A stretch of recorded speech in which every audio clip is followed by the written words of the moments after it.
It's interesting listening to you talk about that because you knocked George Michael off #1 in America. I mean, this is like, this is proper fame. This isn't me going back into Dundrum and somebody calling me a bollocks. Do you know what I mean? Love it.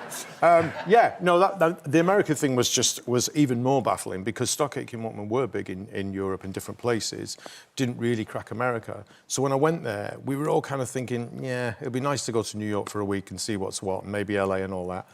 And it just started to crawl up the charts very slowly. It took forever, but it eventually got there. And like you say, you know, you're up with the best of the best. We're talking George Michael and you know, and it was just amazing. I still, even to this day, to be honest, kind of don't quite know how we managed to get that to happen. I think it was just a freaky, because if you look back at the video, everyone else in videos, like Simon Le Bon's on the front of a yacht in Antigua, right, looking $1 million in a suit from some amazing designer, I'm sure, and all the rest of it.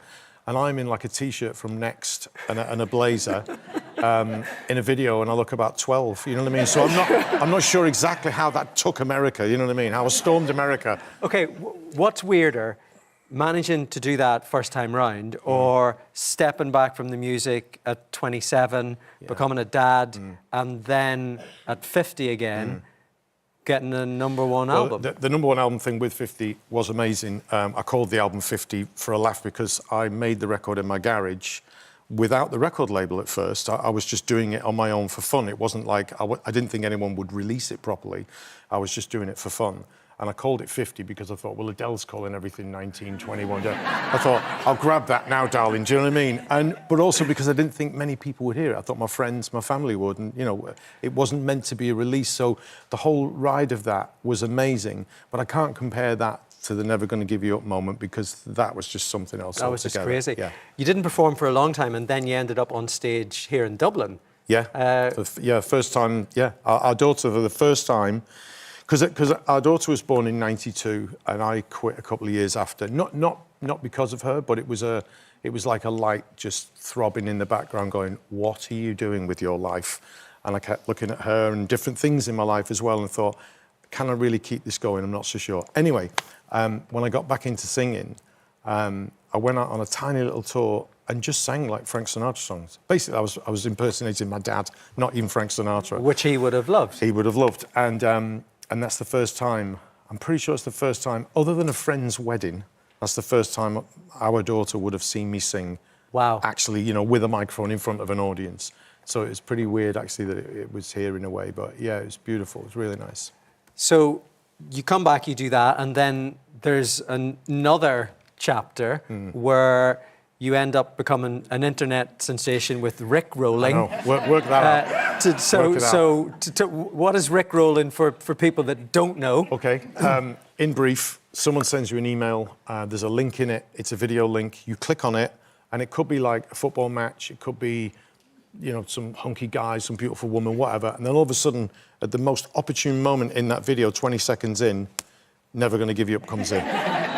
So you get this 12-year-old kid in a stripy T-shirt and a blazer from Next. Singing Never Gonna Give You Up. This took over the world. For a moment, it was, a bit of a thing, definitely. And it's filtered into so many other... That's the bit that freaks me out. Like, someone will show me something on a phone, I'm like, what the... is somebody doing with it now? And they've morphed it into something else. Something do you know else. What I mean? Yeah, and it's the song that won't die, thank God. Do you know what I mean? And then you suddenly end up on the main stage at Glastonbury in front of thousands of people. Check this out. This is you. This is amazing. So this was the beginning of the day, and you didn't think anyone was going to turn up. Yeah, I mean, we were the first on that stage, and that stage is kind of mythical. It's amazing. You walk up to it, and you suddenly realise we're doing Glastonbury. But that was on the Friday, the day before we played. So on the Saturday, my wife and I went up there. My wife manages me, we work together. We went up there about 11:30 before we were kicking off at 12 o'clock. And there was nobody there. There was 12 people and a dog in the audience. That's not an exaggeration. And we went back down to the dressing room, and we both kind of said, this is going to be the most embarrassing thing you ever do in your career. And it was meant to be the most amazing thing I ever do in my career. And our daughter was with us. We had a lot of friends and family and stuff. And our daughter was actually steaming my suit at the time, I think, or some friends. Well, we were all kind of trying to do something to get off the fact that there was only 12 people in a dog. And then by the time we'd walked up there, and she said to me, look, just forget it. Just go and enjoy it. Just go and do it like any other gig you'd ever do. Because she's been to Glastonbury loads of times, you see. So we walk on the stage, and there's like, it's just a sea of people. And it was just epic. It was amazing. Yeah, really amazing. It's so good. You going to stay with us? Yeah, absolutely. Yeah, OK, Rick is going to stay with us. Thank you. Rick Astley, folks. Thank you. Rick's autobiography, Never, is available now if you would like to spend an afternoon with Mr. Rick Astley. Come on, baby.